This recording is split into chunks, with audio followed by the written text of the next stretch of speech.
Hey everybody, thanks so much my friends for stopping by. This video is going to be about processing dark nebula. While you may have also seen in other videos that are titled easy processing or simple processing of dark nebula along those lines, I'd like to basically set the stage here that it's not super easy. It's not super difficult either, but it's different than how you might approach a emission nebula or a reflection nebula. And in that respect, I wanted to walk you through my process for working on Barnard 13, which is the image that I'll show at the end of this video. So stick around, we'll go through it, and hopefully at the end, it may not be your exact workflow because I think that's contingent upon the image that you're working with, but I think it'll provide you a good baseline to work from in order to apply to your own images. So my name is Doug. This is Astro AF.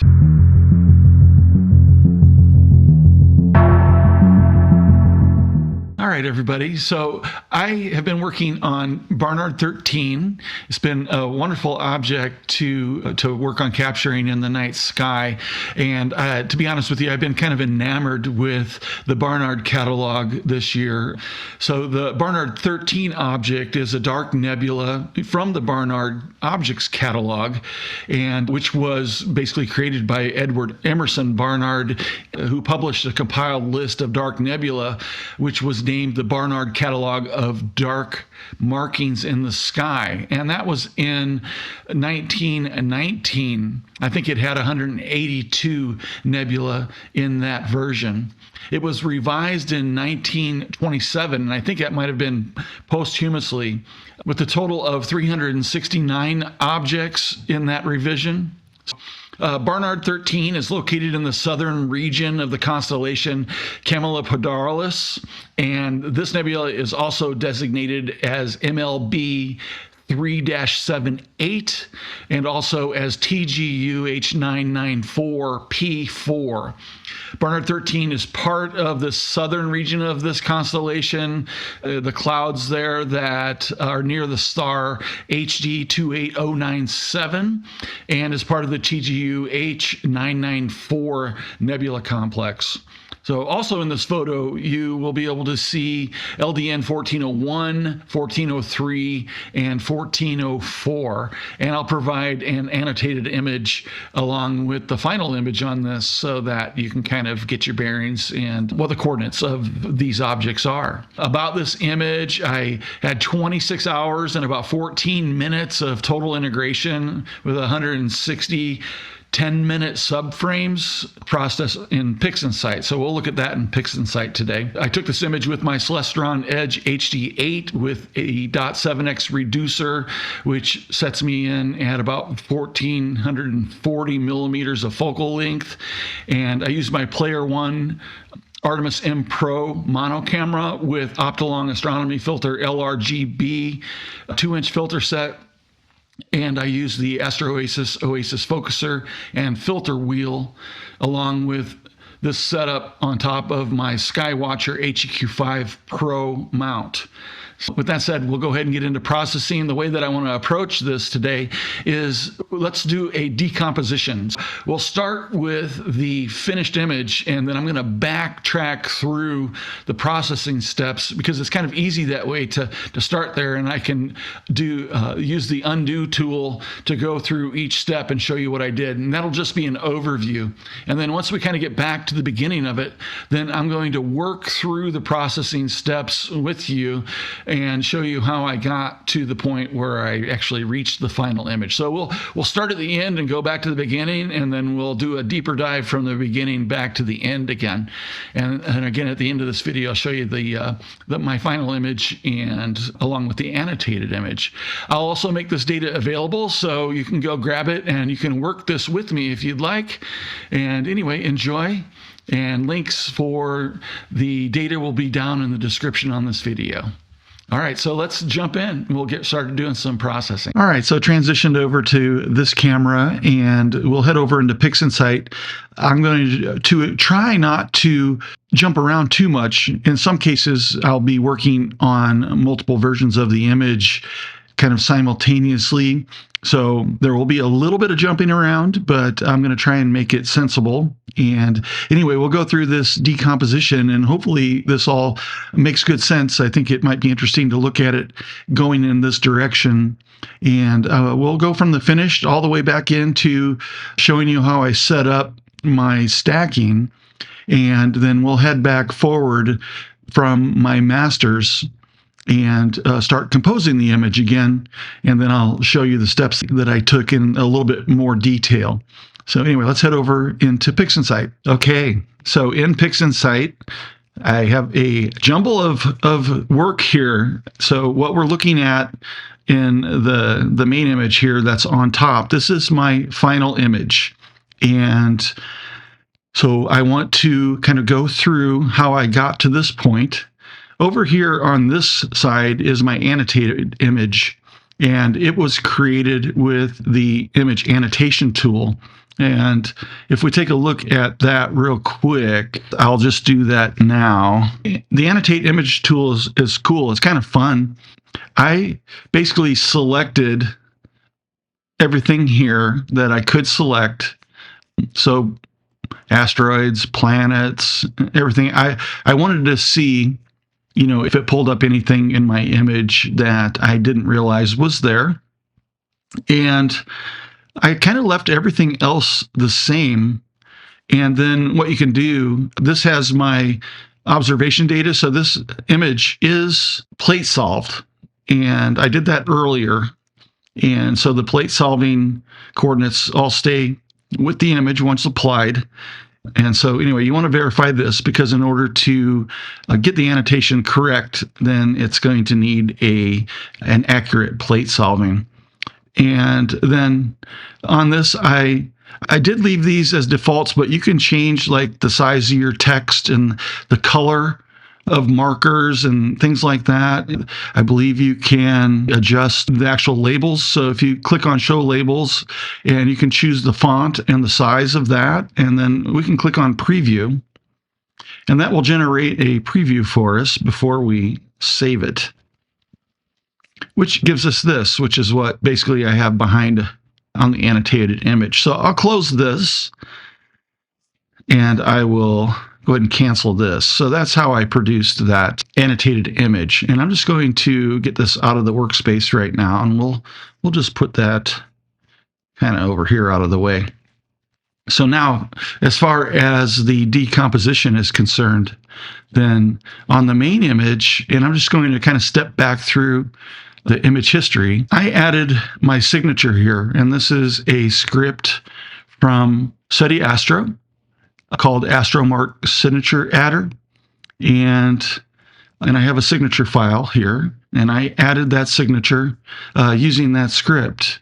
And it's pretty simple. I don't think I'll spend time showing that right now, but basically I was able to screen my image of my signature here onto the image. I'm able to position it and rotate it and set its transparency and set its size.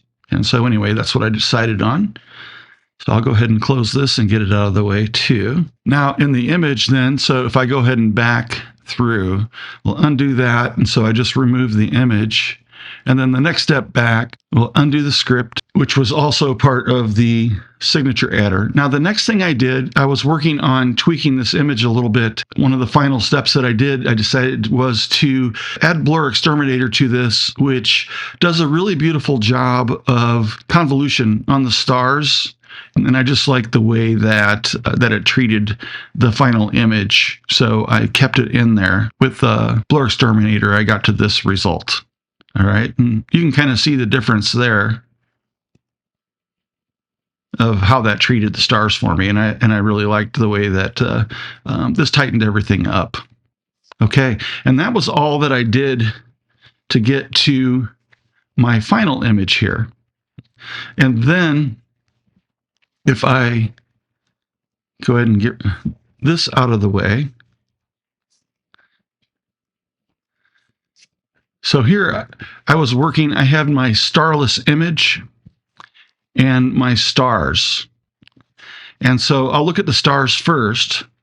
So on this, I used a little bit of color saturation here on the finish because I wanted to boost the star color a little bit more than what I had. And so I just used the color saturation tool to push up that saturation. And so I'm certain that you can't see the difference there. We redo it.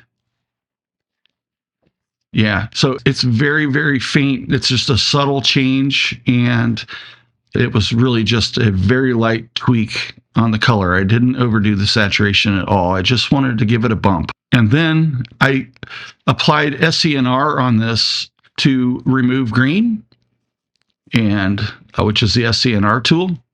And so I just dropped that on there, this default settings, to remove any green in the star color. And again, a very, very subtle change there.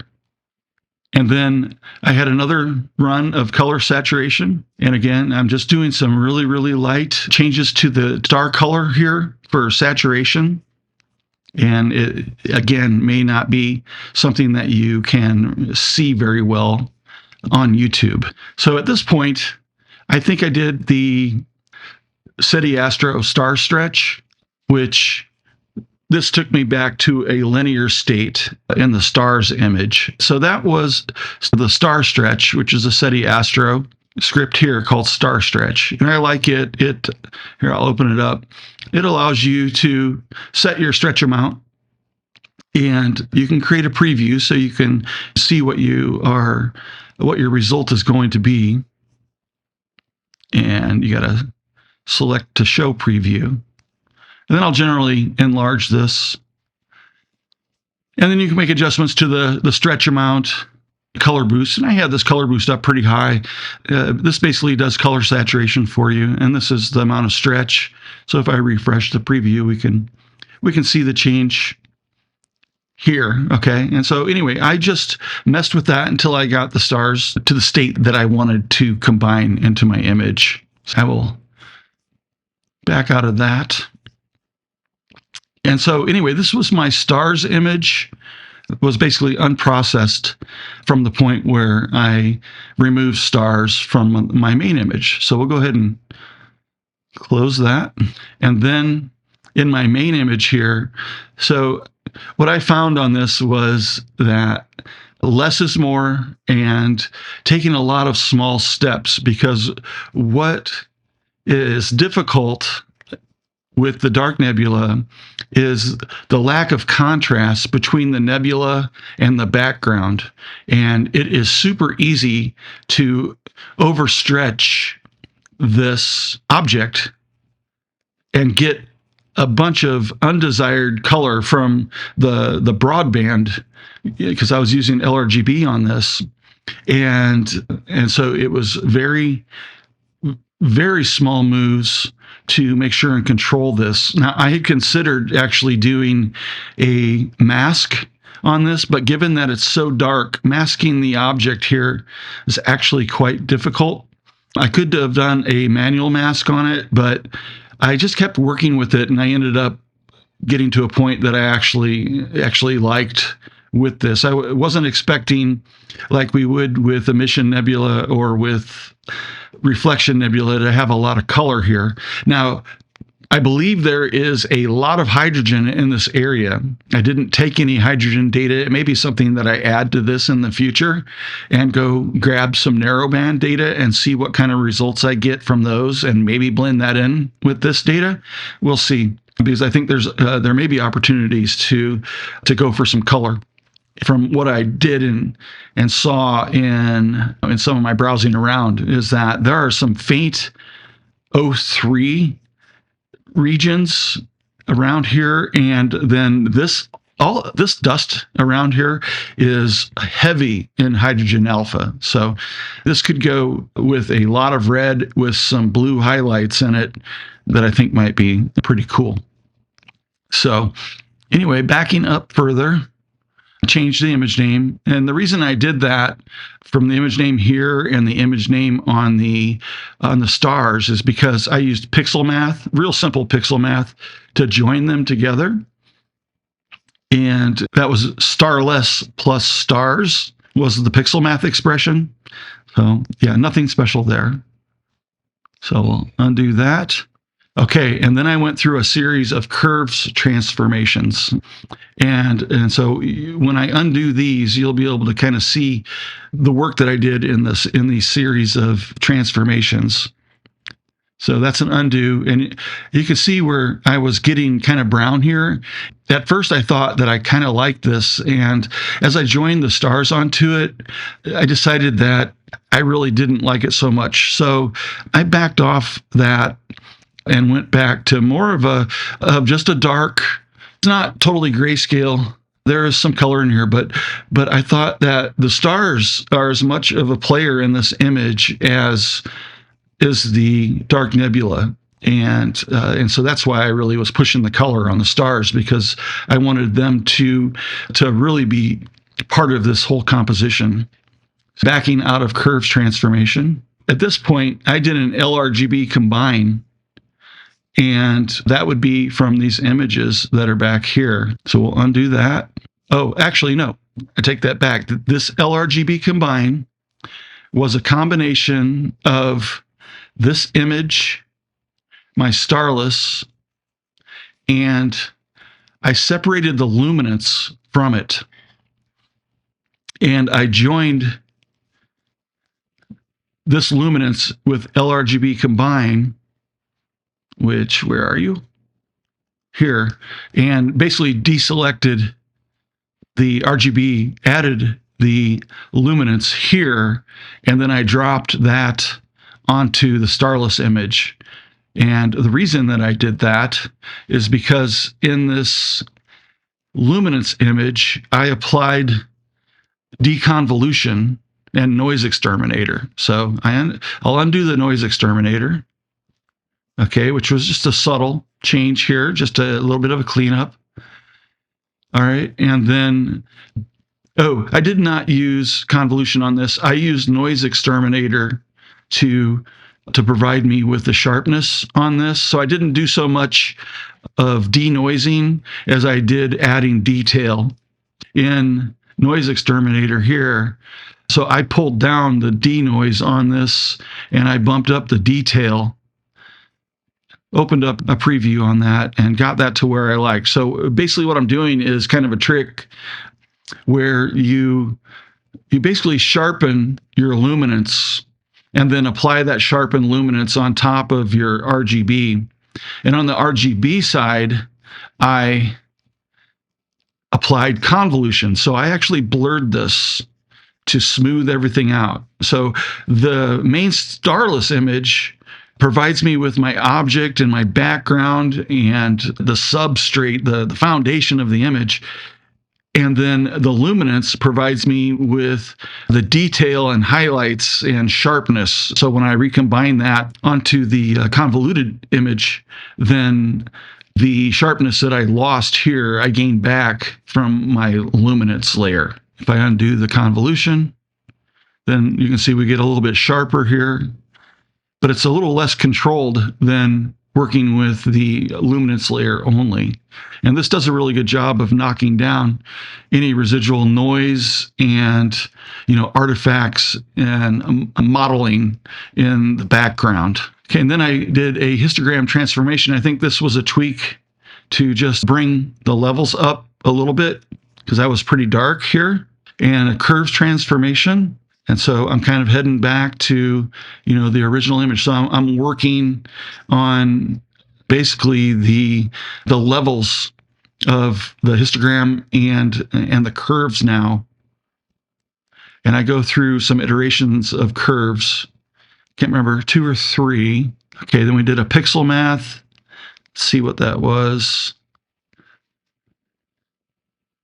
So that was Statistical Stretch, which is another script from SETI Astro.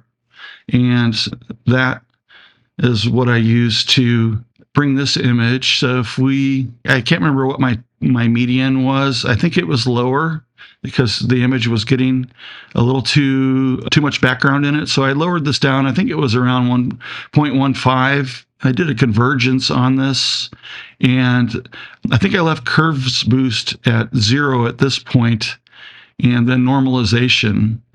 and then refresh the preview. And I worked on it here, just tweaking, refresh the preview as I make changes and get this to the stretch that I wanted. And the thing here is that I didn't want to overstretch at this point, because I was going to, in my next steps, as you saw, was going to apply some curves transformations and additional histograms. So it's always better, in my opinion, to start out understretched so that you have the opportunity to apply more curve transformation and more histogram transformation down the road. It allows you to continue to bring it up. But once you have those levels up very high, then it's very difficult to go back down. So always better to keep that fairly straightforward. Oh, there's another thing I did in here. If you can see, there's a kind of a halo star artifact here and here. And one of the pixel math operations that I did on this, so I'm going to close this. So, and let me come back forward. So I'm going to redo that process container, and let's see where I did it. Redo pixel math. Okay, I think this was the point that I did it. So, and it's very, very faint here, but there was 2 artifacts here from stars, and I removed them with another script from SETI Astro. And if you don't have these SETI Astro scripts, they're totally free, and his scripts are awesome. And he also has these scripts available for standalone. You don't need to have PixInsight to use most of his scripts. He's got them available. I'll put a link up here to one of his videos about the standalone, and then also down in the description, I'll point you in that direction. Highly recommended. His work is totally appreciated, and his name is Frank, and he's kind of a prolific software developer for astrophotography. And so even if you're not on PixInsight, you can use these standalone scripts, and they're also, it looks like they might be being incorporated into future versions of Cyril. So that's really exciting news. Yeah, anyway, on this one, in the SETI Astro scripts, I used Blemish Blaster. Great tool. And I'm not going to apply it here, but I can come in and I can like circle a blemish and basically run this, and it'll remove it, which it just did. So it does its magic. It's basically taking data from around it and applying it here. You can use this for removing like satellite trails or for star blemishes and things like that. Works really good. Okay, so continuing to back up, we'll undo that. You can kind of see those just reappeared here and here now. And we'll keep going. And this was my stretch. So we should be linear at this point. So let me see if we are. Yeah, that's a link stretch. Actually, let me undo that, and we'll go to STF, and let's see what that does. Here versus a linked stretch. Okay, about the same. Anyway, very raw right here. STF is completely overstretching this for what I'd like, but just for the sake of what we're looking at, I'll go ahead and leave it stretched. And then I applied StarXterminator here to remove my stars, where I created this starless, or the stars image. So we'll go ahead and undo that. Okay, and I get my stars back. And as we continue moving backwards, I remove noise at this point. I like to remove noise before stretching. I probably did 1 or 2 of these, and I may have done multiple background extractions as well. We'll see. So I'll undo NoiseXterminator. So that was just a cleanup, and you can see what a good job that did. And I ran a BlurXterminator on this. All right, so I run multiple levels of noise reduction and multiple levels of BlurXterminator for star reduction or convolution of the stars. And it also tightens up the object itself too. But you can see there's quite a bit of noise in this image right now. Like I said, it's completely overstretched here. Let me see what this looks like if we restretch. Okay, so this is looking better. This is pretty much what I was working with at this point in time, as far as what I was seeing. So going backwards here, I need to remember to refresh my STF. Going back forward with this, I did BlurXterminator, so we saw the stars tighten up, and I did the NoiseXterminator, and that was just to knock that background noise down a little bit. and then StarXterminator, where I remove the stars. And doing that BlurXterminator for the stars before you do the star removal helps a great deal in preventing a bunch of mess artifacts and halos and stuff like that in your starless image. So if you've ever run into that, that can become problematic if you've got a whole bunch of leftover things and it's hard to tell if things are stars or if they're small galaxies in the back that were not identified as stars. So doing a convolution right off the bat really helps keep those things clean. So we'll keep going back. Okay, and then I did a spectrophotometric color calibration on this.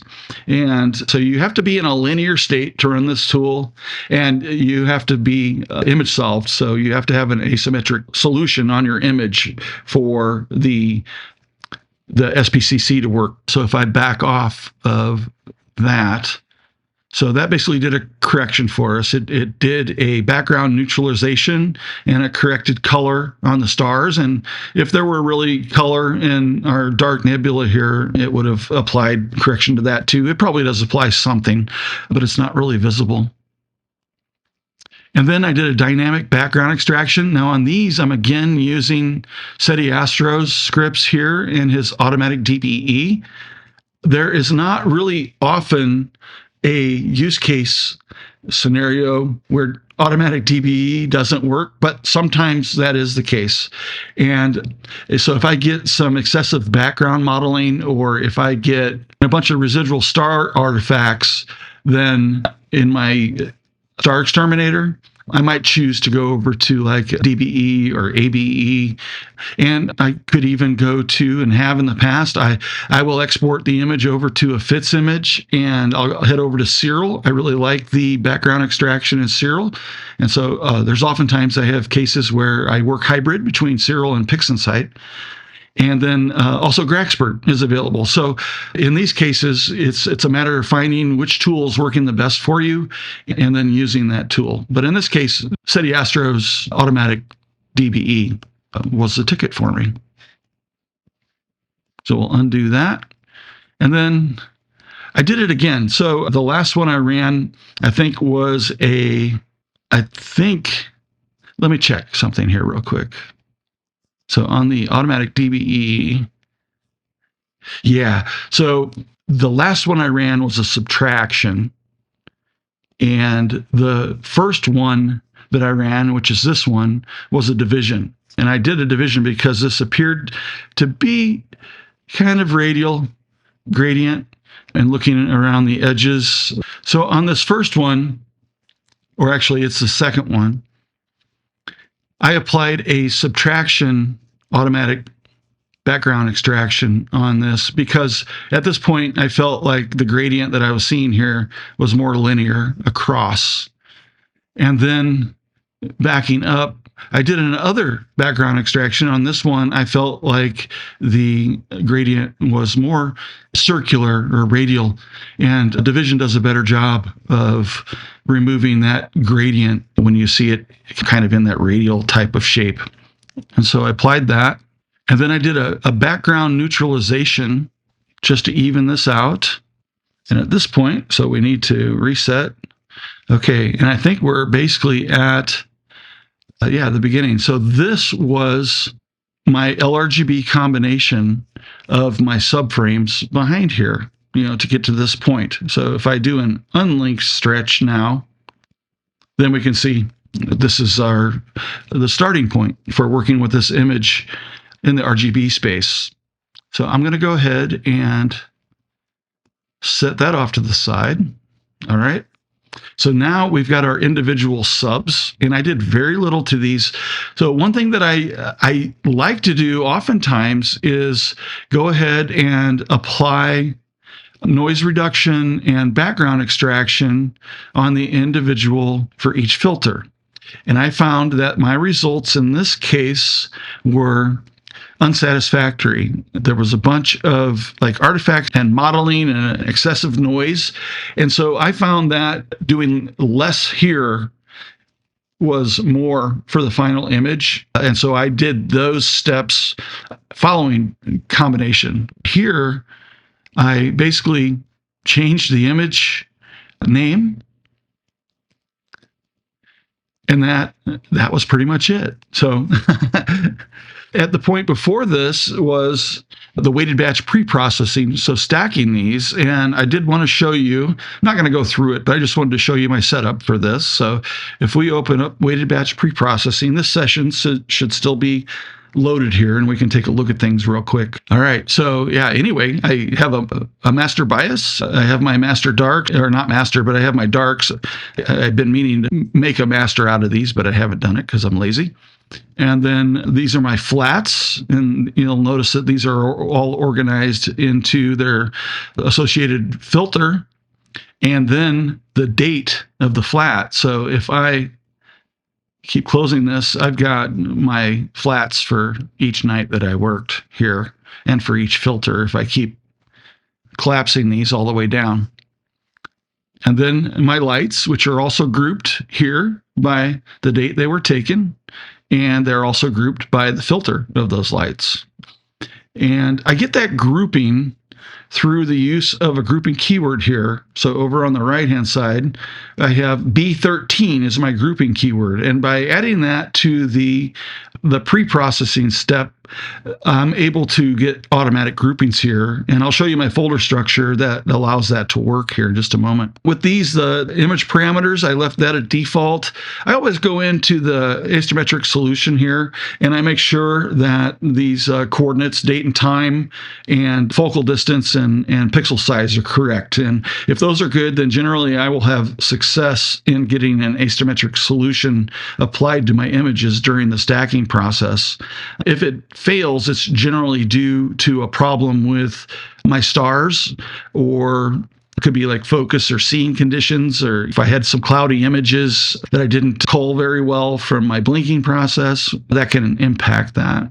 And the rest of this registration parameters, I left this all default and left it at that. And then in calibration, I just came in and confirmed that I have a green checkmark status everywhere that I expect it to be. If you see anything other than these green check marks, then something needs to be fixed. And then post calibration here, I got statistics. So I had 26 hours and 40 minutes of total integration, and that was comprised of 38 frames of blue and 44 green and 38 luminance and 40 red. These are all 10-minute exposures. And if you select one of these, you notice I have drizzle here. It's good to apply a one-time scale drizzle to mono images. That statement there is based on research and reading forums and things like that. And then through my experience, when I compare my drizzled images with my undrizzled, because when I select this, I get both in the output. I'll have both my drizzled and undrizzled. And I think there is an improvement in the one times drizzling. So I like to do it. So I select that enable, and one time I leave the rest as default, and then I click on apply to all groups, and that makes sure that that drizzle is applied to each one of my groupings here for my post calibration. All right. Then I set up a output directory, which is a processing directory that I have in my project. And at that point, I'm basically ready to go. I left everything else here at defaults. I didn't want to use fast integration. I'm not in a hurry. And I actually think I like the regular WBPP process better than I like the fast integration. And I don't know if that's just by chance. I've had more problematic session data when I've tried to use fast integration, or if in fact WBPP just seems to consistently produce better results for me. So I'm not sure. I won't die on that hill, but my experience is that the standard WBP is working better for me. And then, you'll get a pipeline. So this is basically the process is going to be to produce all of your frames. So I'm going to leave this up. And I think what's interesting, if I go back to, we can, any of these. Let me open up a window here for Finder. Okay, so in my Barnard 13 project directory, I wanted to show you my setup. So each one of these nights is what comes down from Nina. from my telescope computer. These basically come into a nightly file copy folder here each night, and then I go ahead and get them organized and bring them over into the project. And so in this, I've got my filter divisions, and within each filter division, I have my lights. So I only had 4 lights on this night, and then my flats for that filter. All right, and same thing for my green, lume, and red. So I group all my lights and my flats, and notice that my flats are underscored here. That's a convenience. This is if I go over to serial, then I have a way to use regular expression to extract my flats only when they're combined together here. So this is just a convenience that I do. It doesn't actually get used for PixInsight because PixInsight is using metadata here to know what's what. So anyway, each one of these is a session night, and then I have organized them all the same. And then I have a bias here, which has my master taking 600-second exposures. So I've got my 600-second darks here. I set up my processing directory, okay, and that's where I had defined over here in my output directory. So this is where my masters and everything go. And then I have a project directory here. This is where I save my project as I go along. It's just a good practice to save off your project in between steps so that if something crashes, you can come back and load your project in again, and it'll load it back to the state exactly where it was. That's basically my folder setup and how I got everything, from the directory into the weighted batch pre-processing. At that point, I just clicked run, and it produced those files for me. We're not going to run this, and I'm not going to go any further into weighted batch pre-processing. Yeah, and so I ended up with these 4 masters. So these are my Grizzle masters, and I had it go ahead and apply an auto crop for me. Just that's also convenience, and it does a good job of cropping. I don't find any stacking artifacts around the edges when I use the auto crop, so that is nice and convenient, and happy with the results that it gives me. So anyway, that is the complete decomposition of my process to compose and process Barnard 13. So it's from this point, we'll go into the next chapter, and we'll start from this area, and I'll go through each of my processing steps a little bit deeper and go into the tools and actually show you the processing at each one of those steps. All right, so let me regroup and we'll get into that. All right, so that's the decomposition of my Barnard 13 object processing steps. So hopefully that made sense. Obviously, if you have questions, you are so invited to leave a comment and ask your question there, or head over to my Discord link down in the description, and feel free to start up a conversation there about any questions that you might have on what I was doing here. And anyway, I think to go ahead and recompose this image, we'll just go ahead and start playing it backwards from here. Serious being it was, all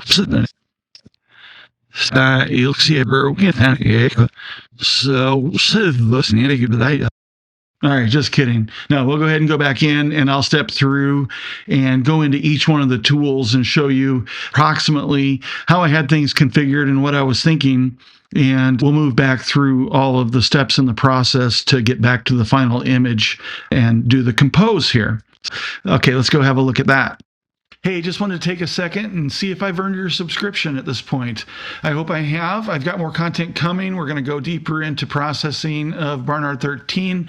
And anyway, if this is of use to you and you're not subscribed yet, hey, go ahead and go down and click that subscribe button. It won't hurt a bit, I promise. Getting some notifications about upcoming videos that are like this and other gear and things like that around astrophotography. So anyway, if that's of interest to you, then I certainly hope I have earned your subscription. And give a like while you're down there. Thanks so much. All right, so we're back here at almost square one. This is the point after which I've completed my stacking, and I've loaded up my masters from the weighted batch pre-processing that I just showed you in the last chapter. So as I discussed earlier, I found that less is more here with these individual master files. And I did experiment, and I went through and did NoiseXterminator and some background extraction on these individually.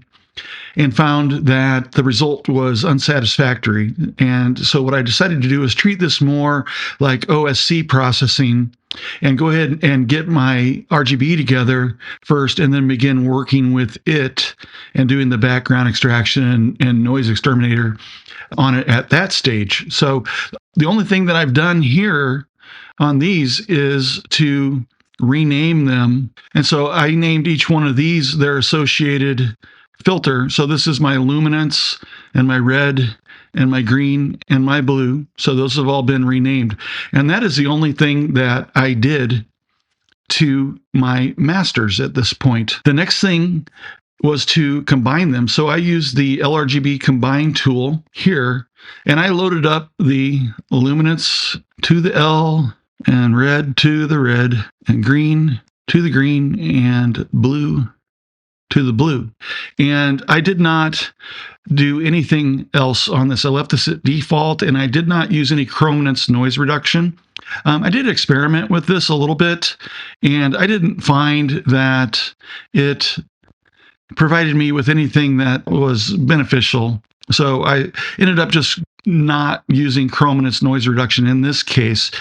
For your own images, I would definitely suggest experimenting with this and seeing if your particular image can benefit from some chrominance. It might help get rid of some of the modeling and clean up the background. So yeah, anyway, then I just created a new image, and this is the result. We can look at that and apply a stretch to it. I'm going to do an unlinked stretch at this point. All right. The link stretch, just so you can see, it gets a little out of hand here. And so, yeah, anyway, but this is totally normal. You can certainly work with it as a link stretch, but for me, I prefer to look at it unlinked at this point. So now working on the LRGB, the next thing that I did was my AutoDBE. And so using the script from SETI Astro Automatic DBE, I left everything pretty much as defaults here. And I deselect show gradient extracted, not really interested in that. And I replaced the target image and I chose division. And I went ahead and executed that. And that cleaned up that a little bit, but I still saw a little bit of gradient here. So I wanted to do another run of the dynamic background extraction. So we'll open up the SETI Astro tools again and another round of automatic DBE. And this time I did exactly the same thing, except I chose subtract instead of division and executed that. All right. And so now I've got to a space for my background extraction that I was happy with. So at this point, I wanted to go ahead and do the spectrophotometric color calibration. Now my image is already plate solved, and it was plate solved as part of the stacking process. Now, if any steps in your registration and stacking fail, then you may need to run the ImageSolver on this. And we can look at it real quick. I don't need to run it though, but just to show you, ImageSolver is the name of the tool. And so if your image is not solved, then you want to come in and make sure that all of your image parameters are correct for your image. So you'll want your RA and DEC coordinates all to be correct for your image, the date and time that you took the image, your lat and longe and elevation, and then the resolution, or focal distance, one of those two, and the pixel size are all correct for your image. And then down here, I leave these all as default, except I change this because I run the local XPSD Gaia DR3 database. So I select that, and this is selected by default for distortion correction. And I don't make any other changes, and just clicked on OK. And that will then solve your image. Your image has to be in a linear state, so you can't plate solve after you have done a histogram transformation on it. So you want to do your plate solving early. And the same thing with spectrophotometric color calibration needs to be applied to a linear image. So in the Spectro PCC, what I have here is average spiral galaxy is basically the default. It's the recommended one for most objects, and including Nebula. And then I've loaded in my sensor on my camera, and then my RGB filters that I'm using. In this case, it's the Optolong's RGB. And then I go ahead and generate graphs because those are kind of interesting. And I use the Gaia DR3 database still. Then the background neutralization here, I just left as default. It will do it as part of its process. And then go ahead and apply that to your image. So then we get a color corrected, and this is color corrected for the stars. I want to go ahead and apply BlurXterminator to this to basically do a little bit of star reduction and cleanup of some of the background. And so I applied BlurXterminator, and actually I just grabbed BlurXterminator and I opened up a preview image, and then I started messing around with this. So I wanted to get my stars sharpened. And you can see right here, so that if we turn this on and off, what that is doing to the stars. So anyway, I like that. And star halos, I left that at 0. I didn't really see anything problematic in here with halos. And then I left the rest of this as defaults and went ahead and applied this. And again, if we look at the impact that that has, if I toggle back and forth. So I really like what BlurXterminator does for my images. So then I just applied NoiseXterminator to it, and this, I did a strong denoise on this. I left the detail at 15, but I went ahead and cranked up the denoise at this point and applied that to the image. And if we look at a preview, and we can see what effect that's going to have, which it's pretty subtle, but it helps out in some of the background behind the nebula here. And I went ahead and applied that. And at this point, I removed the stars, and I did that with StarXterminator. I just used the defaults. Yeah, nothing changed here.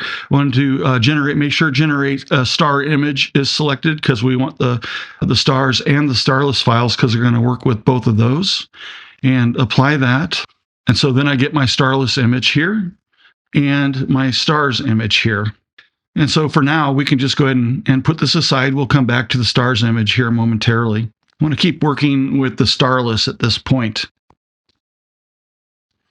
So now I want to go ahead and stretch this image. And I used SETI Astro's Statistical Stretch for this. And I like to make this window larger. The target median on this, so what I found was I really needed to drop this down. And I found that by going through several iterations of previews of what I liked. And I think I ended up on a target median of 1 because getting higher than that was overstretching it. And I want to start out low and be able to add more from histogram and curves transformations to this image later and do this in steps. I don't like to do the level adjustment all at one time. I think I get better results if I do it incrementally in smaller steps. The automatic convergence, I went ahead and applied. So this gives you kind of an equilibrium between your channels, and that seemed to work well for what I'm doing here for this particular image data. And on the curves boost, I left that at 0. I'm going to handle that separately in the curves transformation. I kept normalize image selected, and then I wanted to refresh the preview at this point. All right, and so I get my preview result, and we can back out a little bit, take a look at that. And so you can start to see that we've got some of the dark nebula details coming into the image now. This is really where I like it to be. I just want it to start coming in, and I could, if I wanted, maybe bump this up to maybe 0.15. I found at 0.25, which is the default, that this background brought up way too high for my liking, and I was quickly going to lose control of trying to maintain the contrast between this dark nebula object and the background. And the best chance I have of doing that is to try and keep the background levels as low as possible while working on getting some of the detail out in the dark nebula area, which is really what I found easier said than done. But yeah, anyway, so I ended up about 0.10 to 0.15. You could probably be just fine. And I went ahead and executed that to apply it to the main image. So at this point, we are no longer linear, and so we won't be using screen transfer function on this anymore. And this is the result of the statistical stretch. So at this point, I wanted to go into curves transformation. And honestly, getting to this point, you could probably get here through histogram transformation, but the SETI Astro statistical stretch is just really nice, and I like working with it, and it does a good job on most of the images. So, but histogram transformation is a tool that I use all the time as well. I just decided that statistical stretch was where I wanted to go with it with this one, and it ended up giving me a result that I was happy with. So yeah, at this point, I went into curves transformation. And so with this, I like to do multiple moves on this. And we are dark and we have very little contrast. So starting out, we can take a look here. If I go over and open up a preview on this, and then we find like one of the darker areas, we are very low. So our low wind is very dark. So we can grab these areas, any of these dark nebulae. See, that's even lower there. And so what I wanted to do is I just kind of went around and I tried to find where I think the darkest point is. And that's basically where I want to pin it. Okay, so I'm going to add a pin there. And we're locking the darkest areas in at this point. And so what I normally like to do is push this up a little bit from this point. And we can just start getting some contrast. Now, I don't want to blow this out. And so getting a little bit of the background here, this is about as far as I want to go, because we can really easily push this out of proportion and just add in like a ton of noise and stuff like that, where we don't need to get that bright, because really we're just trying to get that definition of the dark nebula here. Now, there's not a whole lot of color to work with. I mean, you could certainly play with color. So if we wanted to come in here, we're going to pin this about the same place, and we can push up the reds a little bit, and we can start messing with color. And I did this, and really where I got was kind of more of a brownish. And, so this is going green a little bit here. Let's mess with the blue. And we can just play with these and see kind of where we get. I don't want this to go magenta. The blue is probably actually more down here. So I'm going to pull down or raise up here and see. Yeah, the blue kind of adds magenta. So I'm going to actually just kind of get rid of the blue changes. And then on the green, I'm going to bring that back down. And there's not much up here, but I do like to kind of pull down here, and then we can maybe push up a little bit here, and just to keep it, I don't want it going green, and then you can go back to red and maybe make an adjustment a little bit here. We don't want to get it too over the top. Now, there's, like I said earlier, I think there's a bunch of hydrogen. You could certainly go red here. I decided not to. I was really kind of having fun with keeping things dark. And so I decided to go ahead and work with the dark nebula on the background and then really showcase the stars here. That's really what I wanted to do. I didn't really do much with the RGB on this, but you could play with it and certainly see if what you like. Now, what I did do is I worked with the C component, and I brought that up just a little bit, and the saturation component. And this was just to try to grab some of the highlights of the lighter areas here, and then bump those up with the L component, and just see if we can brighten, just not overboard. That's about where I went with it, right in that neighborhood. And I think I might have pinned this down here and pulled that down, because I just really wanted to bring out some highlights of these lighter areas. And you can see them just slightly coming up. And that's really what I wanted to work with. I saved this. And then went and did one more iteration of it. So then I pinned again low. Now up here is not doing a whole lot for us on the RGBK. Okay? We can push it a little bit, but we're also pushing up noise from the background. So anything here is just real subtle. And then maybe just the slightest bit of color. Again, pinning these all down low, because there's really not a whole lot going on up in the midtones here. And so then we can come back in to our lower pins and try to make the adjustments on the background. And I know I went just a little bit brown on it. I'm going to pull that blue down to get rid of that magenta. And so it was a little bit more just kind of not really golden, but kind of heading that direction. And maybe somewhere right about in there. So that was kind of my initial thing, and I was playing with this, and I later kind of changed my mind on it, but I didn't come back. I actually went further with color saturation, which we'll look at. I got that where I wanted. I did another round of the C component, and just a little bit, and a little bit of saturation, and then the luminance. And I just bumped those up to where I thought I was happy with them. If you really push this, you start getting artifacts and stuff.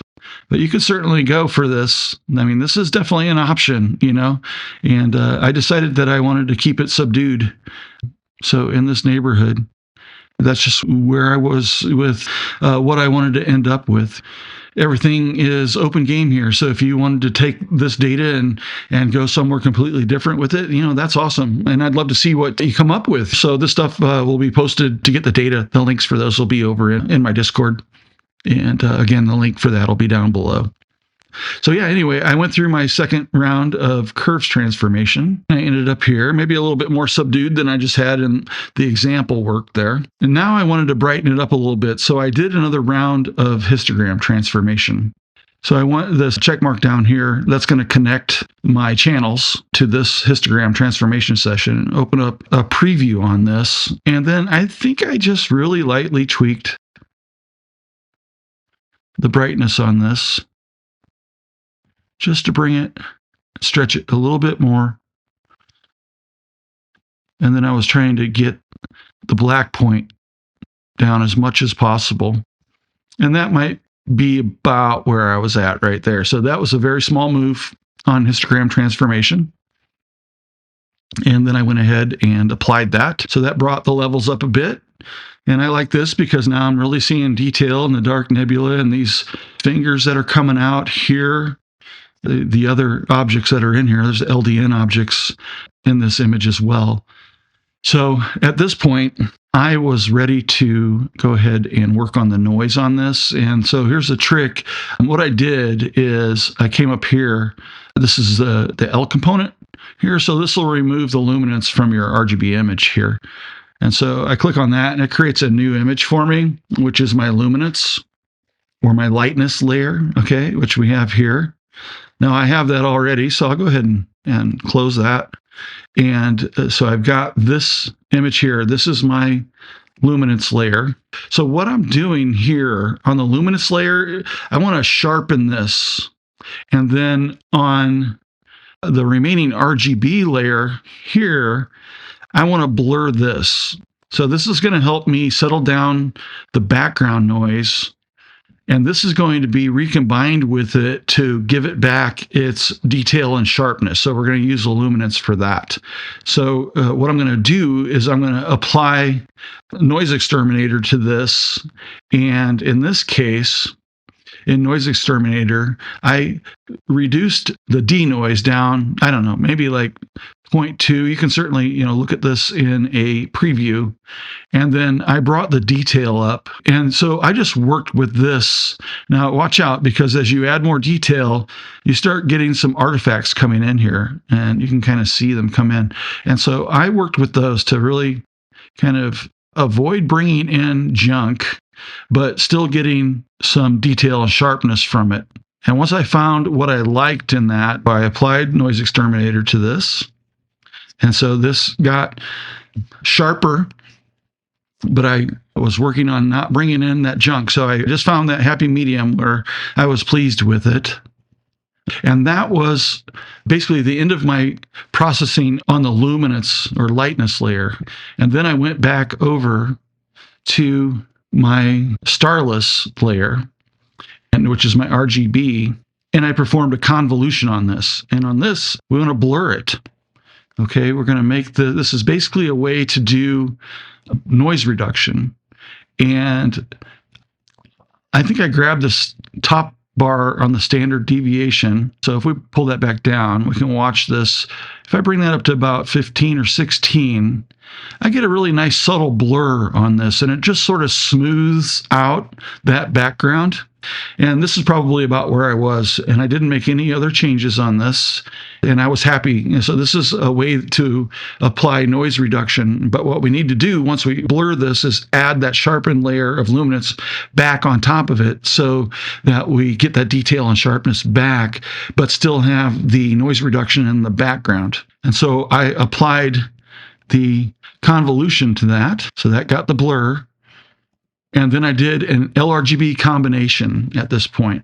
And so what that looks like is, so with my luminance image opened up and I do another LRGB combine, I want to deselect the RGB on this because I only want to combine the luminance.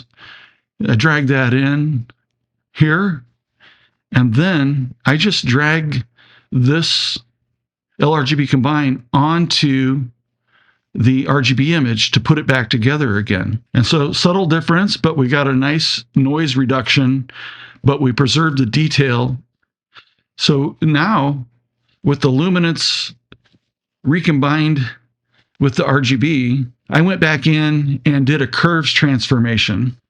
All right. And then I want to go ahead. The first thing I always do is look for my pinning position. So I'm going to pin that down here.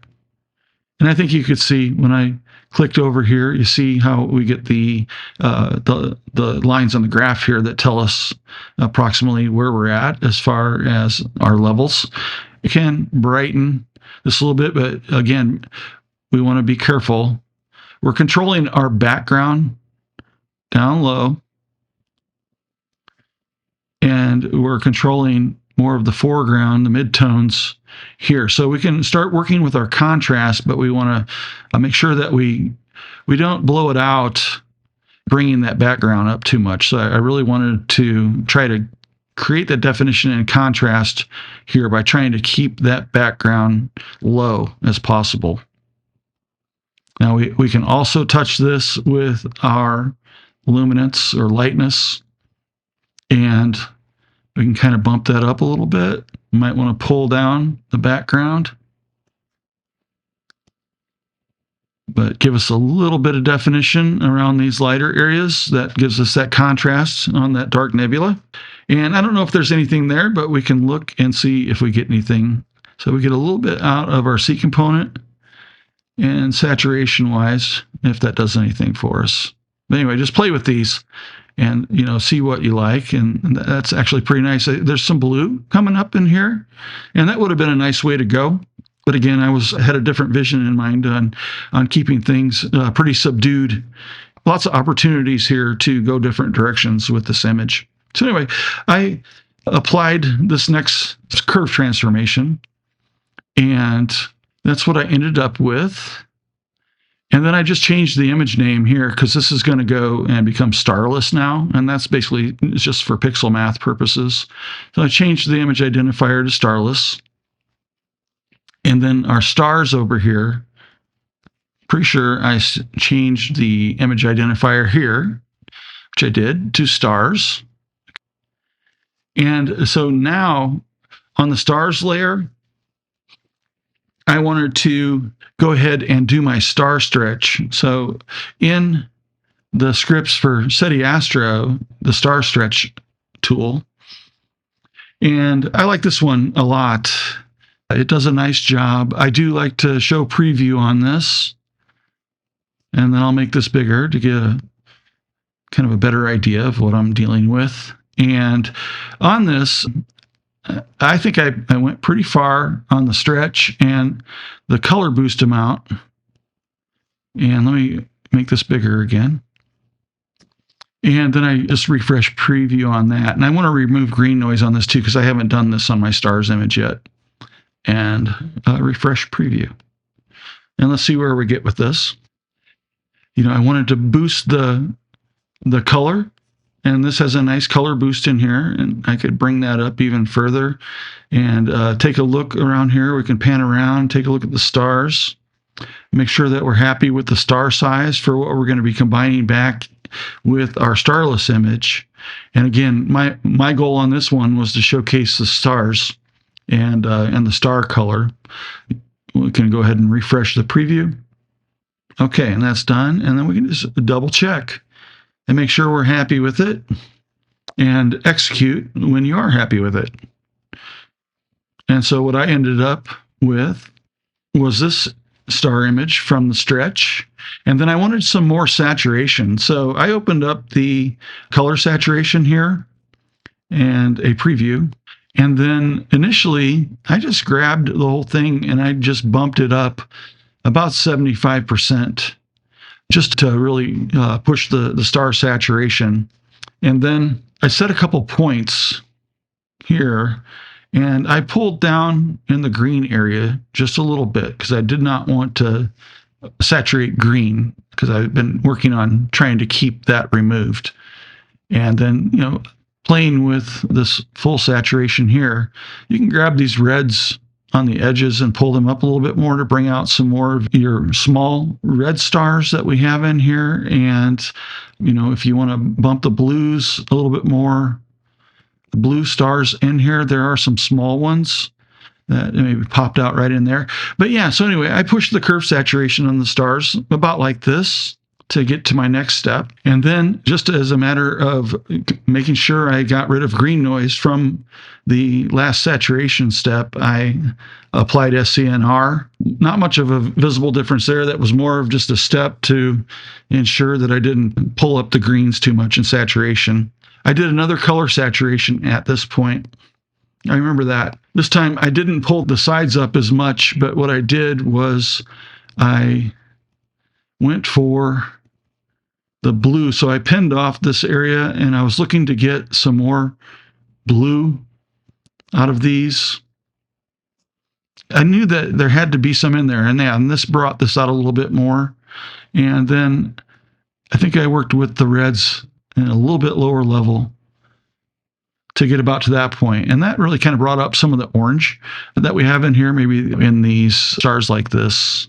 And I went ahead and applied that. And as you can see, that brought up that saturation on those stars. Basically, I think that finished up my stars image at that point. There's, no other steps on stars. So I can put that off to the side and head back and going to do the finishing touches on the RGB here before we bring these back together. So I'll go ahead and minimize that. And then I wanted to go ahead and recombine stars. So I'll use pixel math for that. And this is just basic. We can do a single RGBK expression here. My names are Starless and Stars to make it easy. So I want to just add those together. So Starless plus Stars. And then I want to create a new image. So I'm going to select Create New Image here. And I'll just call this, temp, because I'm going to delete it because I have the other one already. And then we'll go ahead and create the new image. And that's going to do our combination. So we end up with this. And then I wanted to go a little bit further on this. I thought that I could use another round of BlurXterminator. I really like the star reduction that it does. So let me get back over here and we will apply the pixel math back to the main image. And I think I used the defaults on this. Again, it works so good with defaults. I don't change this stuff much.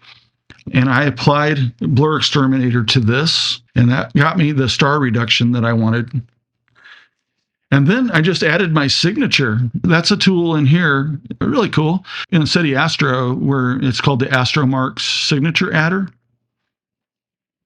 And yeah, I'll show you. This is more for branding your images if you want to put your signature on them. I'm going to be applying to the Barnard 13 image, and I've got a signature that I made, and which is this file. And we can make this a little bit bigger. All right, and then I just wanted to kind of figure out the signature size. Pull that down. I sort of want to go out so I can get this into perspective, how large I want that. And so we can take that down a little bit further. I don't want it to take over the image. I just want it to be kind of a signature, like an artist signature in the bottom of a painting. And then I want to put this in screen mode. So that'll be the blending mode of the signature to the image itself. And position on this, I want to put in the lower left, and that'll move it down here. And I like to have it rotated just a little bit, so I'll add a little bit of rotation. And then I want to move it off the edge. So I'm going to change this offset here, in my case, like 50, I think. And that moved it off the edge like that. And that I was pretty happy with. And so I went ahead and executed that to apply it to the main image. And that put me in this position where my signature was added to the image here. And that was my completed image. So yeah, that was my processing. I'm going to create an outline document of this, and I will put it in with my image data that's going to be available for download on this object. And again, those will be posted over in my Discord. I have an image data channel. Link to the Discord's down below. I'll have the image data and an outline of the process that I just went through.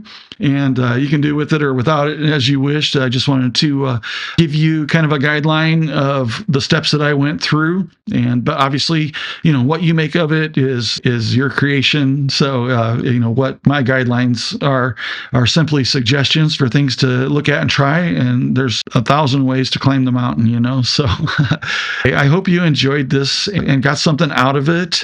If you did, I hope I earned your subscription and a like. If you'd like to help support this channel and go a little bit further, you could become a channel member. I have a join button on my home. I also have merch, and you can support me through purchasing some of my merchandise. I have coffee cups and t-shirts and, logo branded material for Astro AF. Any of that helps me a great deal. So I'd love to have you as a channel member as well. Channel member gives you perks on the channel, like pre-releases and things like that, and gets you into a members-only area over on the Discord as well. If any of those sound like something that you'd like to do to help support the channel, I'd be very grateful. So thank you very much. Up next, I have a couple images, and that'll be the Barnard 13 and the annotation of that image so that you can kind of see where it is in the sky and what's around it. And my name is Doug, and this is Astro AF, and thank you so very much. You have a great day.